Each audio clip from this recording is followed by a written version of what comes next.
Playoff contenders recipe for success. The Dolphins. Well, first of all, what do these playoff contenders, in my opinion, these are the 10, 11 teams in the NFL that have a true shot at going to and even winning the Super Bowl. But it's going to take these recipes for success to get them through the postseason and ultimately to reach Super Bowl 58. The Miami Dolphins, they need to stay healthy. They need to actually compete against good teams consistently. The defense needs to hold up in big moments also against high-powered offenses because we saw they were unable to do that against the Baltimore Ravens. They're 1-4 in against teams this year that are above 500, and the Miami Dolphins are a great offense. They're a pretty solid defense as well. They're up in the tops of the league again in terms of yards given up per game, points given up per game, sacks, turnovers. The Baltimore Ravens are first in the league in sacks given up. The Miami Dolphins are fourth. So they had their work cut out for them in their most recent game, and they weren't able to pull it out. Yeah, I don't think DeMar should get it either, Darby. But yes, the Dolphins need to stay healthy. We've seen them struggle with health all year. We talked about that earlier in the show. Actually compete against good teams as they are now 1-4 against teams above 500. I think they just caught the Cowboys on a bad day. And that defense does have to hold up in big moments. But again, I'm going to have some slack for them. No X Howard. Two offensive guards are hurt. Chubb, Phillips, Waddle. We know it's piling up. And the center's hurt. Teron Armstead as well. We know it's piling up. The Dallas Cowboys playoff recipe for success is they need to play more consistent football against good teams. You look at the past month, they had a close win to the Lions. Not really sold on the Lions. They lost to the Dolphins, who just got blown out by the Ravens, who, yes, are the best team in the league. But, this is why I said the last 3-4 weeks of the NFL season, I'm pissed that I missed it because I feel like some storylines were drawn and some narratives were possibly cemented. Bad loss to the Bills for the Cowboys. They had an early season loss to the Cardinals. They were blown out by the Niners. I think they need to keep their offense explosive as well, and don't depend too much on the defense because we did see earlier in the year when they didn't get pick sixes from Deron Bland or scoop and scores from a possible Dexter Lawrence or Micah Parsons. If the defense wasn't clicking, the Cowboys' offense was actually getting exposed about a month or two ago in the NFL. And we talked about that here on the show. And now their offense is one of the best. CeeDee Lamb is one of the best. Dak Prescott is in the MVP conversation, 32 touchdowns and interceptions. And he should be. He's played the best football of his career. He's in the best season of his career. Dak is at his peak. But I still need them to play more consistent football against good teams. Don't play down to the competition. Play up and above your competition and keep your defense at bay as well. Baltimore Ravens playoff recipe for success. Lamar Jackson continuing to be great from the pocket, continuing to be an MVP candidate, 24 touchdowns, 7 picks, most passing yards in the season, and this is his best year as a passer. A lot of people believed coming into the year it was going to be that for him, and it turns out that it is absolutely doing that. The Ravens are great at getting after the quarterback. They need to keep doing that. 57 sacks leads the league. Best defense in the NFL in points and yards. The defense needs to stay elite. I firmly believe that it will. And the offense staying not only explosive, but creative, relying on those younger players because they've proven to be able to be trustable in an Isaiah Likely, in a Zay Flowers, and a young veteran like a Rashad Bateman, and an older veteran like OBJ. Of course, a veteran like Lamar Jackson. They're staying very creative. I can appreciate that. This feels like the Ravens for when Lamar won MVP in 2019. And again, I am rooting for them to go all the way and win the Super Bowl. The Philadelphia Eagles playoff recipe for success is first of all, that's how I feel about the Eagles. Just losing 4 out of the last 5. You could have lost to the Giants. You just lost to a 3-win Cardinals team. Your offensive play calling is getting absolutely exposed. I mean, you got people clipping your drives talking about what down and distance it was and what plays you ran. Brian Johnson looks bad. That Eagles secondary looks bad. The Eagles have to play better defense, especially in the secondary, as it's one of the worst passing defenses in the NFL. The offensive play calling is atrocious. Jalen Hurts, A.J. Brown, DeAndre Swift, they are just not getting calls drawn up for them very well. And that's a testament to Brian Johnson. I mean, you're throwing a screen pass to Kenneth Gainwell, a QB power on 1st and 20. What's happening with the Philadelphia Eagles? Oh, wait. They just lost to the defensive coordinator that they let go after giving up 38 in the Super Bowl. And their offensive play caller and Brian Johnson is horrible. Meanwhile, Shane Steichen is in running for coach of the year with the Indianapolis Colts, who have no business being 9-7 and sniffing the AFC playoffs. But I'll hold my hands up and just let y'all have it that they got to get their playmakers more involved. They got to call better plays offensively, and that defense just has to improve overall. So, kind of sounds like the Eagles are flawed on both sides of the football pretty heavily. I don't think they'll be in the Super Bowl this year like I thought at the beginning of the year. The San Francisco 49ers, they got to keep doing what they're doing. Their health has literally been their only downfall, and we saw that when Trent Williams, when Christian McCaffrey, when Debo Samuel were injured earlier in the year. That's why they were losing the type of games that they were. That's why they were playing the types of games that they were. They're physical. They're one of the most balanced teams in the NFL. They have an MVP candidate in Brock Purdy, which is quite impressive.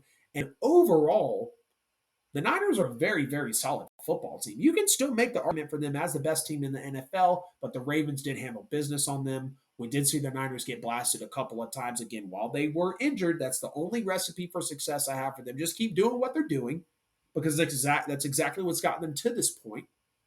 And if they can stay healthy on all parameters, get those playmakers involved, keep their guys upright, they're going to be in for a very nice NFL postseason. The Kansas City Chiefs. Patrick Mahomes needs to trust his receivers more. They need to establish explosive plays. The receivers also need to drop the ball less, as we've seen Rashee Rice, and we've seen Kadarius Toney, and we've seen MVS just really struggle to reel in these passes to keep it easier for Mahomes, to get open on these routes and just overall deliver. It hasn't been a strong suit of the Kansas City Chiefs this year. Now, the defense is solid.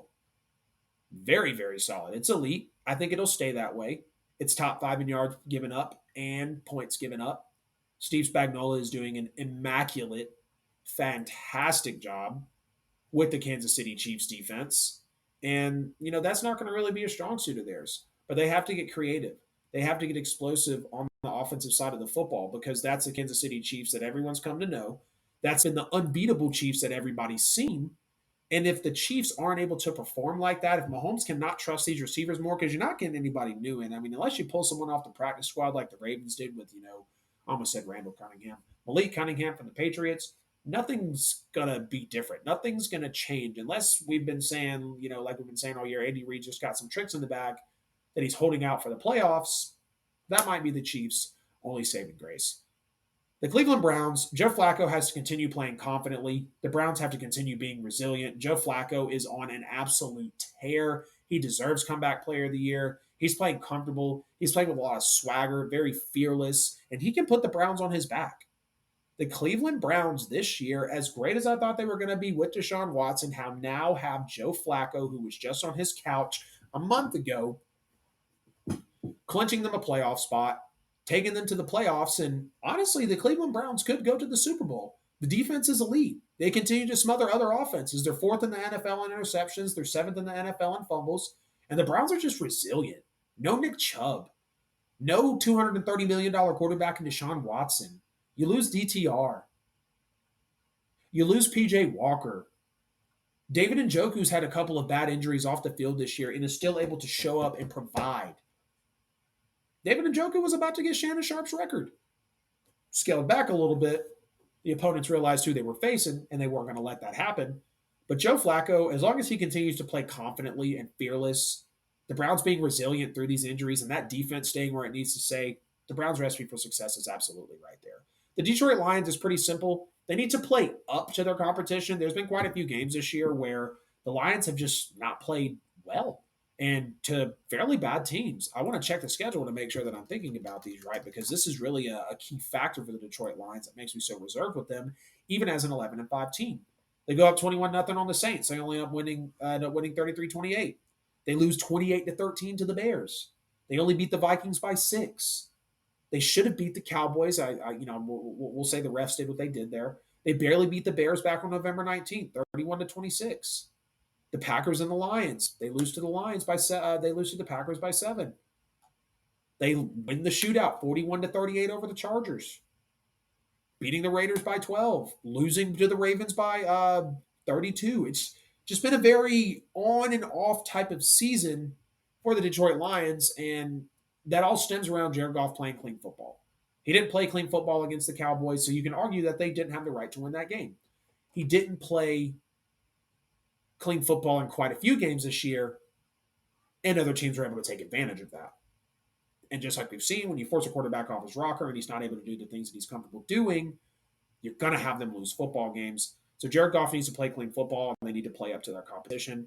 The Rams, their literal recipe for success is Sean McVay keeping Matthew Stafford, Kyron Williams, Puka Nacua, and Cooper Kupp on the field, because when they are, it is by yards per game the number one offense in the NFL when the four of them are on the field. Stafford, Kyron Williams, Puka, and Kupp. They're unstoppable. Sean McVay, absolutely coach of the year candidate. Ton of young teams. We got Matthew Stafford wife in the offseason talking about how the team is so young. Just clinched the playoffs. Yeah, it's in a weak NFC. Yeah, it wouldn't have happened in the AFC. Maybe, maybe not with these 8-8, 9-7 teams kind of, trying to make a push in the AFC. But Sean McVay coaching his ass off, his defense playing the way that it does, Matthew Stafford playing very comfortable, and it's just very impressive. I'm very impressed with the way that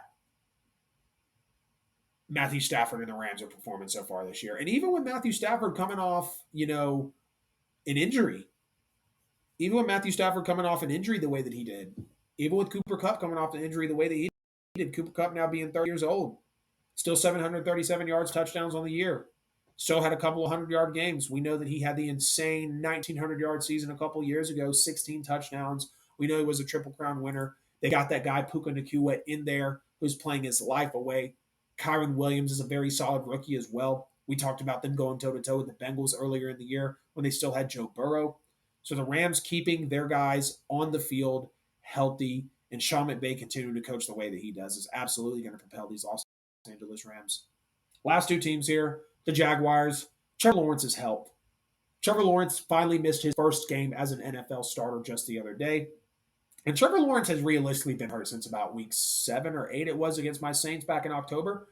He was questionable in that game. His ankle was kind of rough.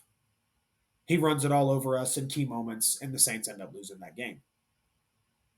You look in these other games, throwing a couple of interceptions, 2, 3, 4 interceptions in the last few weeks of the year when he shouldn't have been played. I'm even telling, my good friends that are Jaguars fans, I'm like, what are the Jags doing playing Trevor Lawrence? I know he's resilient. I know he's a number 1 overall pick. I know he's that franchise savior.